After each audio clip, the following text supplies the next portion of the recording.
Alright, so the last video in the series on pKa is going to deal with size and electronegativity.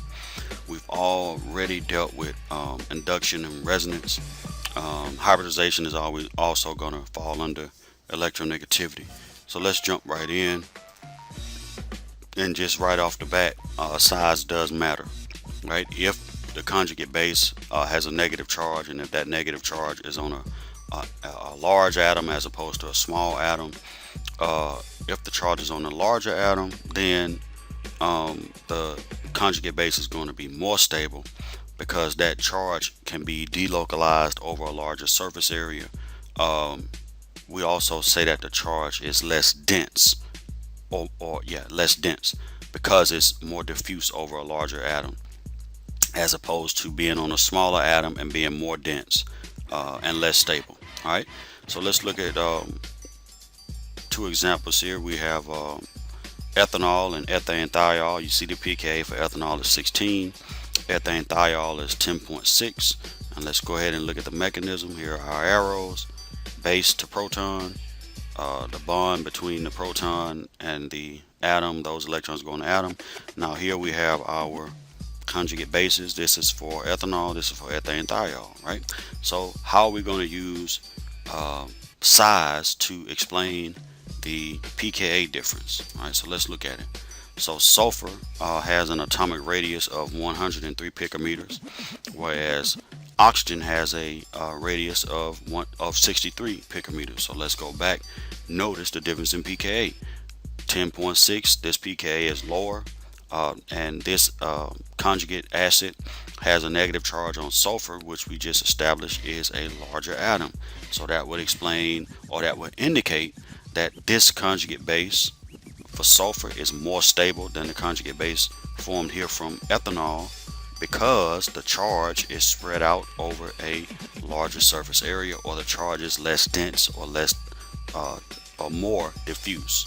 All right, so this is what we can conclude. All right, the larger the atomic radius, the less dense the charge will be, and the more stable the conjugate base will be.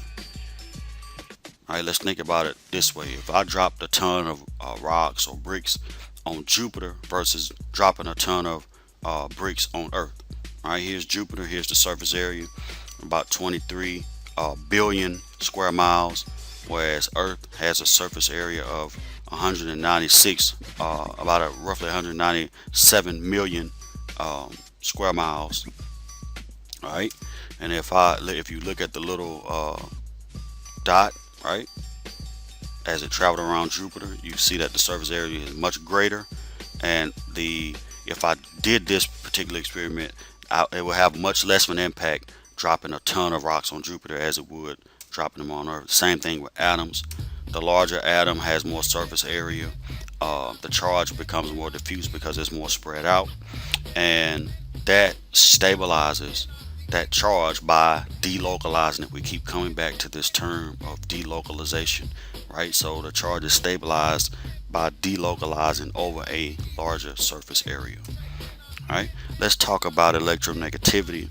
And again, we're looking at ethanol and ammonia, and if the charge on the conjugate base can be stabilized via electronegativity, then there's a trend, if you notice all the way through these videos, that if the charge can be stabilized by any one of the factors that we talked about, then the conjugate base stability is going to go up and the pKa is going to go down. So here ethanol has a pKa of 16, ammonia has a pKa of 36.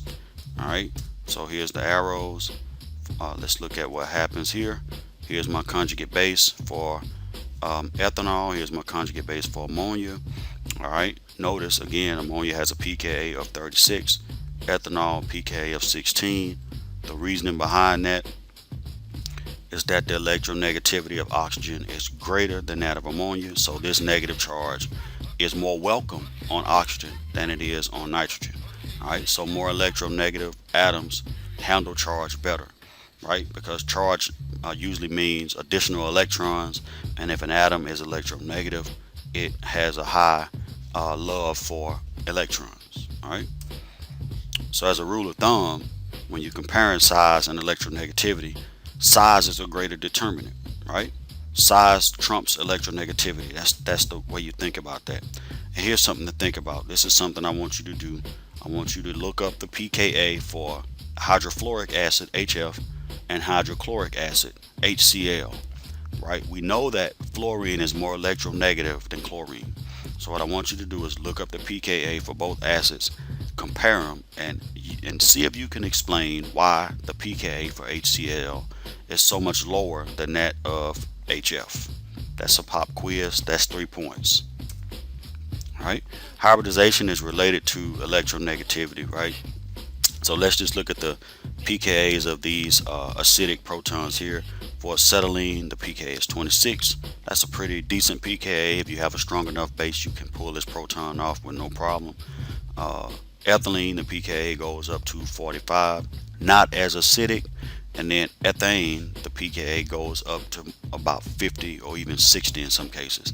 So if you remember, we talked about this concept of percent S character, right? And we said that as S character increases, right, electronegativity also increases, right? So with this carbon is sp hybridized, it has 50% S character, whereas this carbon is sp2 hybridized and this carbon is sp3 hybridized. So the sp hybridized carbon, because it has 50% S character, it has a higher percent S character than the other two carbons, and they're different hybridization states. And so what that means is that the electronegativity of that carbon is going to be increased, because the increase in S character causes the electrons to be held closer to the nucleus of carbon, right? Now, and we've talked about that in class. All right, so hybridization is also a determining factor in how stable a conjugate base is going to be, and this is usually dealing with protons that are attached to multiple bonds. Like here for a pi bond, a triple bond which has a sigma and two pi bonds, and then a double bond which has a sigma and a pi, and the alkane which has no multiple bonds whatsoever. All right, so these are some types of acidic protons. I'm going to run through this a little bit. Alright, so you'll hear the term in class about alpha protons, right? You'll hear this in lab, especially when we get ready to synthesize chalcones. These are protons that are adjacent to carbonyl groups. And if you look here, right, this is the alpha position. So here's the carbonyl group, and then the carbon that's immediately adjacent to it. The protons attached to that carbon are what we call alpha protons. Usually the pKa for these protons is anywhere between 16 and 19. And then if we deprotonate here, this is the conjugate base. All right, so if I deprotonate, the base comes in, pulls off this proton, leaves a pair of electrons behind, and this is the conjugate base. And the conjugate base for these alpha protons, conjugate bases are normally resonance stabilized, so you can see the resonance form here.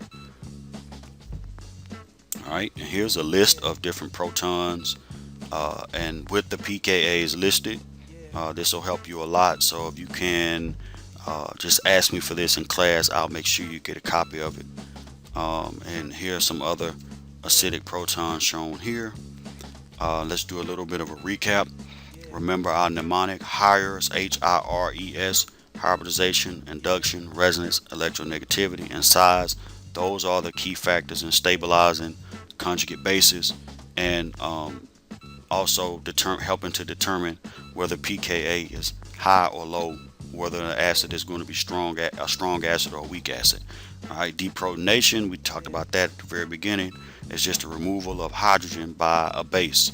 And yet, remember, the electrons are left behind to give you the conjugate base, which, depending on how stable it is going to determine how well the base is able to deprotonate or remove that H+. All right, remember that an acid plus a base gives you a conjugate acid plus a conjugate base, and then the pKa of the acid is roughly dependent on the stability of the conjugate base.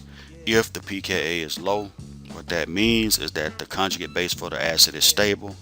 Said another way, It also means that the acid that's giving up H plus is a good acid or strong acid.